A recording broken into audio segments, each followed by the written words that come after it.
السلام عليكم ورحمة الله وبركاته، إزيكم يا حبايبي عاملين إيه؟ اللهم صل وسلم وبارك على سيدنا محمد، رمضان كريم وكل سنة وأنتم طيبين وبعد الأيام معلش متأخر شوية بس ما كنتش قادرة أصوّر والله، بس حبيت أعمل معاكم أشارك معاكم الفطار بتاع النهارده، وكمان هاصوّر معاكم الحلو، أنا يا دوب بس حطيت الطاسة بتاعتي وحطيت حتة من الزبدة وكمان شوية زيت، وحطيت الفراخ بتاعتي تتحمّر شوية وهاضيف لها يا دوب التوابل بتاعتها ملح وفلفل وبهارات فراخ. النهارده بقى قُلت أعمل نجريسكو كان عندي صدر فرخة كده صغير خدته وقطّعته وكلام من ده، وقُلت بقى أعمله معاكم وأصوّر الفيديو يعني.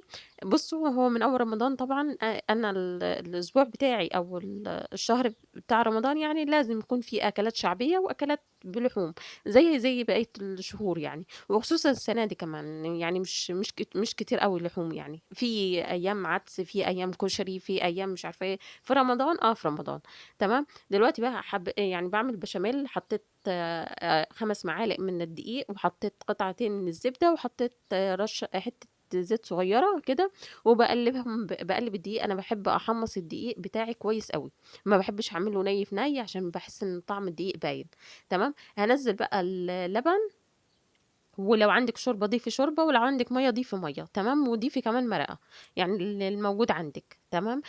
حطيت بُصّوا كمان بالنظر، أنا باعمله بالنظر، تمام. يعني حوالي 4 كوبايات والّا حاجة من اللبن، أو لبن على شوربة أو شوربة بس، تمام، أو ضيفي مَيّة وضيفي معاها المرقة، تمام، زي ما تحبي. وحطيت توم باودر وبصل باودر وفلفل أسود، لمّا بيكون الفلفل الأسود يعني كتير في البشاميل بيكون طعمه أحلى بكتير يعني من يكون خفيف. حطيت جبنة موتزاريلا، كنت جايبة حوالي كيلو، اللي هو الكيلو الأوفر يعني، تمام. بس جبنة الأطباء بُصّوا طعمها حلو، بس مش عارفة ليه يعني ما حبيتهاش أوي، تمام. فحطيت منها شوية برضه، وهنا برضه هاقلّب النجريسكو، بس ندمت إن أنا عملتها بالطريقة دي، كنت عايزة كانت عايزة شوية بصل وشوية فلفل، يعني شوية التحابيش دي عشان تدّي طعم حلو للمكرونة، لكن لمّا حطيت الفراخ بس، لأ طعمها ما عجبنيش بصراحة. لكن لمّا تضيفي للفراخ، لمّا تضيفي للفراخ البصل والطماطم وكلام من ده، والفلفل الأخضر يعني بيدّي طعم أحلى، تمام. فأنا حطيت هنا البشاميل، غرقتها بالبشاميل وهاسويها على عين البوتاجاز زي ما أنتم شايفين كده، باغطيها بالفويل وأخلّيها على عين البوتاجاز على نار هادية، مش هتاخد معاكِ أكتر من 10 دقايق، وبعدين حطيت عليها جبنة موتزاريلا من فوق ودخّلتها الفرن زي ما أنتم شايفين كده. طلعت ما شاء الله عليها. هنا بقى عملت زي ما أنتم عارفين أنا باحب طبعًا أعمل المكرونة بشاميل أو النجريسكو مع الستريبس. الستريبس بيكون طعمه حلو، والولاد أصلًا مش بياكلوا الفراخ، بياكلوه يعني بياكلوا الفراخ لمّا باعمله ستريبس، غير كده الولاد بافضل أتحايل عليهم وأتخانق معاهم عشان خاطر ياكلوا الفراخ. فهنا حمّرت الستريبس بتاعي، كده أنا خلاص الفطار بتاعي كان خلاص كده، يعني ما فاضلش حاجات فيه، تمام. فقُلت بقى أعمل صينية كنافة حلوة. حطيت هنا كوباية من اللبن، وحطيت عليهم معلقة كبيرة من النشا، أنا كنت باعاير بالمعلقة الصغيرة، تمام. وأقلّبهم كويس، عايزة تحطّي سُكّر ضيفي سُكّر، مش عايزة براحتك، تمام. فأنا حطيت كده اللبن والنشا بس. عايزة تضيفي كمان قشطة أو تضيفي كريم شانتيه فيها، أو تضيفي أي إضافات، حُطّي اللي أنتِ عايزاه، تمام.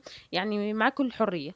هنا بقى نُص كيلو كنافة، حطيت عليهم كوباية من السمن، أو على حسب يعني، تمام. السمنة هنا أنا مسيّحاها على حسب ما بياخد معاكِ سمنة، تمام. هنا ما خدتش الكوباية، خدت أقل كتير، يعني يا دوب نُص كوباية والّا حاجة. بس دايمًا الشيفات يقولوا حُطّوا كوباية، فأنا باسيّح وباشوف هي هتاخد قد إيه منّي، تمام. زي ما أنتم شايفين كده أنا قلّبت الكنافة يعني لازم تشرب من السمنة عشان تطلع طرية، وعايزة الكنافة كمان تطلع طرية معاكِ، خلّي العسل بتاعها والشربات بتاعها يكون خفيف، ما يكونش تقيل. لمّا بتكون خفيف بتكون خفيفة في طعمها وتقدري تاكلي منها أكتر من حتّة، لكن لمّا تكون الشربات بتاعها تقيل لأ، ما الواحد بياخد حتّة وما بيقدرش يكمّل أصلًا. زي ما أنتم شايفين كده أنا بافردها في الصينية، كمان عايزة تضيفي لها سُكّر بودرة، ضيفي معاها سُكّر بودرة، بس هي أصلًا كفاية علينا السُكّر اللي هو الشربات يعني، ده كفاية. لكن لو هتضيفي تاني سكر هتكون الدنيا يعني زيادة عن اللزوم بصراحة. تمام، فأنا ما حطيتش سكر، يا دوب بس رصيت الكنافة والأطراف بتاعة الصينية لازم طبعًا. عايزة تكبّري الصينية أكتر من كده كبّريها، عايزة تحطيها في صينية عالية أو تكون أصغر يعني من كده ال وتكون عالية عن كده تمام. عايزة تعمليها زي كده في صينية البسبوسة اعمليها زي ما تحبي، تمام. زي ما أنتم شايفين كده أنا حبيت أعملها في صينية البسبوسة ودُست عليها أوي عشان خاطر أحط عليها ال المهلبية بتاعتي أو القشطة بتاعتي. أنا عملتها وسِبتها تبرد خالص، زي ما أنتم شايفين كده هي بردت. بس عايزة أقول لكم حاجة، أنا نسيت بدل ما أحط النشا حطيت سحلب. تمام، فأنتم زي شايفين كده القوام بتاعه.